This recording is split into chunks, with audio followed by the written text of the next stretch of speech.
यो कथा हो एउटा चित्रकारको।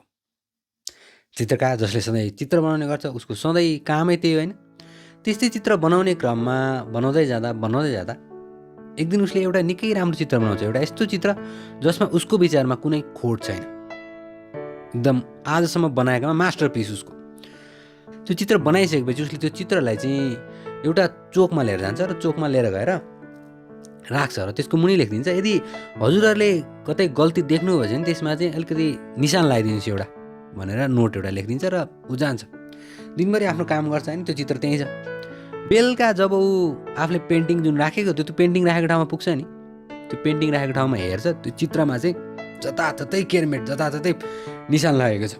ओहो, मेरो चित्रमा साह्रै दोष रहेछ, सखाप भयो पिक्चर जुन चाहिँ उसले आफ्नो मास्टरपिस सोचेको थिएँ होइन।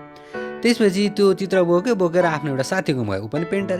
साथीले भन्छ यार यो त एकदमै राम्रो लागेको थियो मलाई, मैले सोचेँ त्यो चाहिँ मेरो सबभन्दा राम्रो पिक्चर हो, त्यसैले मैले चोकमा राखेको थिएँ, यस्तो लेखेको थिएँ भनेर। अनि उसको साथीले भन्छ ठिक छ त फेरि त्यस्तै खालको पिक्चर बना, हुन्छ भनेर ऊ फेरि मेहनत गरेर त्यस्तै पिक्चर बनाउनु थालेछ र त्यस्तै पिक्चर बनाएछ। त्यसपछि उसको साथीले भन्छ अब यो चित्रलाई फेरि लिएर जा, त्यही चोकमा राख र अब लेख कि यदि हजुरहरूले कुनै ठाउँमा गल्ती देख्नुहुन्छ भने त्यसमा सुधार गरिदिनुहोस् भनेर। हुन्छ भने चाहिँ होइन, अचम्मपत्त त्यो पिक्चरलाई लिएर गएछ, त्यो चित्रलाई लगाएर त्यो चोकमा लगाएर राखेछ। चोकमा लगाएर राखिसकेपछि अनि ऊ आयो फेरि दिनभरि आफ्नो साथी जुनसँग कुरा गरेको थियो त्यहीसँग बसी र बेलुका उनीहरू त्यहाँमा गयो।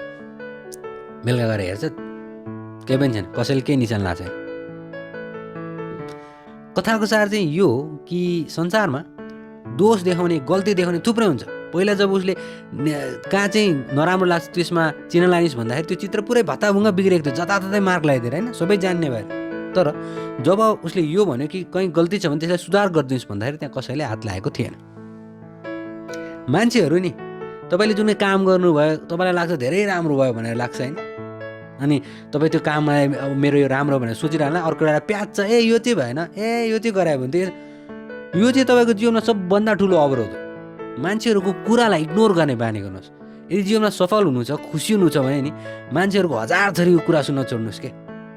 जब तपाईँको मुटु र दिमागले भन्छ कि यो सही हो, यो राम्रो मैले गरेको ठिक छ भन्छ भने त्यो सही हो। अर्काको 1000 जना के लाखौँजनाले होइन नराम्रो भन्दा पनि नसुन्नुहोस्, बुझ्नुहोस्। अरूको हल्ला सुन्न थाल्नुभयो भने, अरूले औँलाएको गल्ती हेर्न थाल्नु भने तपाईँ जीवनमा कहिल्यै पनि सफल हुन सक्नुहुन्न। र तपाईँको भित्री जुन शान्ति छ नि त्यो सबै बाहिरकाले खाइदिन्छ।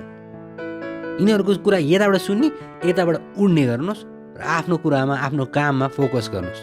संसारको त कामै गल्ती देखाउने मात्रै।